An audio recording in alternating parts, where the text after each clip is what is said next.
My name is Marissa. I run One Crafty Girl, which is, I guess, like a social platform at this point. I don't really know. It's basically my life and times as a thrifty, crafty, sort of witch curious person in the world, and I hope that you'll join me. I have been thrifting since I was in college. I just really love the thrill of the hunt. Call me a natural gatherer, as many of the girlies are. And also I really love finding one-of-a-kind things that I'm not gonna find online. But if you're new here, welcome. I am a self-declared thrift expert, and I'm gonna teach you why you're not bad at thrifting. You could probably use these tips that people have been gatekeeping from you, because let's be honest, if you are a good thrifter, you're gatekeeping a little bit of information from the people that ask you directly, oh my God, where do you find all this really cool stuff? Well, I'm telling you, if you've been striking out recently, there is more than enough to go around. I'm gonna be sharing my absolute favorite tips that I probably would gatekeep from my friends unless they watch this video about where, when, how I get items that feel unique to me. And also, I'm not gonna lie, I mean, I thrifted half this apartment. I'm pretty darn good at it. This is a little bit of a thrift superstition, but I always think it brings you really good luck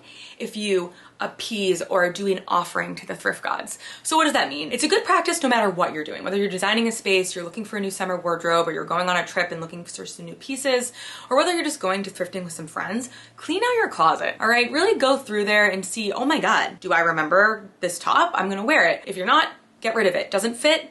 Probably never gonna fit. Haven't worn it in 2 years? Probably will continue not to wear it. Put it all in the bag, offer it back to the thrift gods so that other people can thrift your clothes that maybe they'll get a little bit more wear. You gotta give your offering to the thrift gods and they will thank you with an amazing haul. So our second tip is do not go into the thrift store without a vision. We wanna go in with vision, intent. We wanna make sure that we know what we're looking for, because if we shop the shelves and just pick up things that we like, we end up with a whole bunch of random stuff. And I think that is and can be good if you have a very unique style. I do have a very unique style, which has taken a long time to cultivate. But even then, I end up taking things off the rack and I'm like, whoa, am I ever gonna find this again? I really need it. And then being sad or disappointed when it rots in my closet for 2 years, and then I end up bringing it back to the thrift store. So what I really like to do, especially when I'm going thrifting by myself, is make a mood board, right? So a lot of times I thrift for intention. So that could be a trip, it can be a room I'm planning, or it can be something from my wardrobe that I have a hard time buying new. The hard time buying new, those are things like a white button-down shirt. For the love of God, do not buy any of those, right? There are so many at the thrift store and they're all really good. The second thing that I usually don't buy new is jeans, and mostly because there are so many jeans at the thrift store. And I find that a lot of the jeans that are made now are just terrible quality, unless you pay $200, $300 for denim. So basically, I will think of a trip I'm going on, some items that I might need, I might write them down, put them in a note in my phone, or I might make a mood board. So the third reason that you're not finding anything good at the thrift store is that you're impatient. So I know that I cannot go thrifting with my husband because he will do one loop around and be like, there's nothing here. And I think getting a perimeter of the store is a great thing to do. Like, you kind of get a general gist of what's good, what's bad, and then you go back a second time and you go more intentionally. When you just go into a store, you don't find what you want. It's not because it's not there, it's because it's time consuming. It takes a lot of energy to go through all of those racks because things might not be where you think they are. So you can't be impatient. Take your time, get an iced coffee, put on a playlist, and go through those hangers, okay? Fourth tip, bring your hand sanitizer because you need to touch everything. Every single thing, you gotta feel it in your hands, okay? You have to feel the quality of the item. I can tell you when something is made from Shine 9 times out of 10 just by looking and feeling. I will not buy any of those fast fashion items from the thrift store unless it's something like I'm going to a party, I need like something, you know, quick and easy, because I'm not going to pay the same price for something that was also really poorly made. That's just sort of against my religion. So I can tell, you know, when you pick something up, if it's, you know, real wool, if it's real cotton, real linen, you can feel it in your hands. It's not like that plasticky shrink wrap feeling that I'm gonna put on a plastic weave shirt and sweat myself inside of it. This is one you've heard before. You're not thrifting at the right places. And this is actually a question that is kind of complex to answer, so I'm gonna break it down for you. Places with more people are gonna mean more turnover and more stuff, which is always good, right? So it goes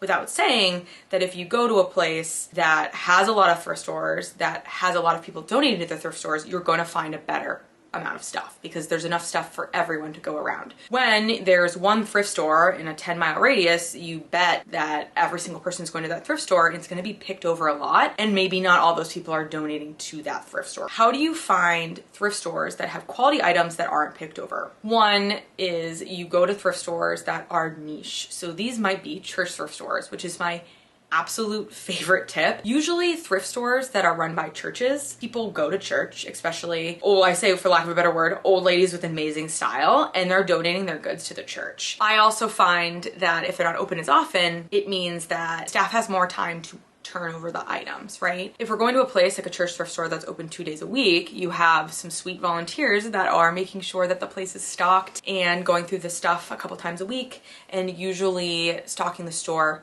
before and after. The problem is that you have to go on a random Tuesday at 2 p.m. I don't make the rules. The grand question that I get a lot and that people think that they're smart for is going thrifting in the rich communities. But I find for the most part, people want more for their higher quality items, and thrift store also want more for those higher quality items. And I go to those types of thrift stores. You end up with people who want a lot of money for like a 3-year-old J. Crew sweater, and that's just not it. People who are buying actual quality luxury goods are not probably donating them to the thrift store or the Goodwill. They're probably selling them online. There's a lot of programs now, like that's a lot of money. They want that money back, or they're giving it away to friends and family, which I have found to be the case. Which brings me to my next point. Go often. I have the luxury of working, I say 3 days a week. It feels like I work all the time. I am a nurse practitioner by trade and a thrift witch by night. I may work all weekend, but I am free on a Tuesday afternoon, not only to film this YouTube, but also to go thrifting. And you bet that there are less people there at the thrift store when I'm there. So, which also leads me to another point, right? Is there are certain days of the week that are just going to be better or worse. Weekends are gonna be more picked over and staff has less time to turn over the inventory, even if there's a lot of inventory. So if you're gonna go in the morning, make sure that you're able to like look through those things. Every section is your section. So that means we're looking in the men's, we're looking in every size, we're looking in even kids, things get misplaced, right? So just make sure that, if you see something that's your size, it probably is, right? You have no sizes at the thrift store, which is one of my favorite body positive things about it. And the other thing too is about finding really good thrift finds is let your preconceived notions of what is good and what is okay just be your own to define. When I say that is one of my favorite sections of the thrift store is the lingerie section. So I haven't personally bought a bra from there, but some of my favorite dresses, like slip dresses, are from the lingerie section because they're old nightgowns, right? Also the men's section, that goes without saying. I love a good button-down shirt. It makes a really great jacket. Make sure that you're not limiting yourself to just one section of the thrift store because what you're looking for might not be there. It probably isn't. It's probably somewhere else scattered around, so you gotta go digging. Lots of people are not thrifting one season ahead. Right now it is summer, so I'm also thinking about fall, right? And also fall transition pieces, so this is a perfect example.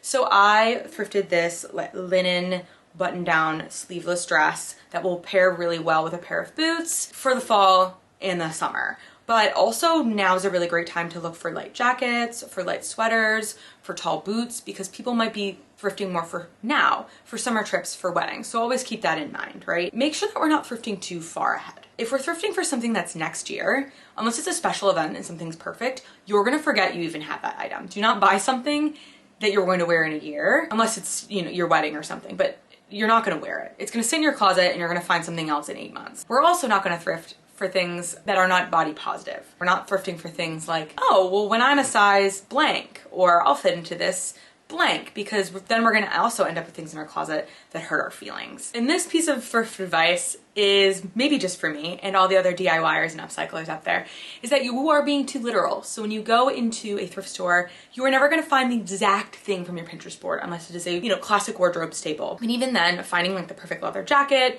the perfect pair of jeans, it might take years. So if we find something that's really close, we can always alter it, right? If we're looking for something that's green, can we dye it green? If we're looking for something to fit a little bit better, one of my favorite things that my husband does is I'll get him a pair of jeans and he's like, wow, these are really good quality. And then he'll just take them to the tailor. $20 to $30, you get a brand new pair of jeans that fit you perfectly, which even off the rack, they don't fit that well. Just make sure that you're not thinking, oh wow, like they don't have the exact thing I'm looking for. It's probably not there, but you can probably make it the thing that you're looking for. No matter what you're thrifting for, whether it's your home or your wardrobe, it's gonna take time. And the reason is because you have to know your personal style. It's taken me years and I'm still finding out what my personal style is.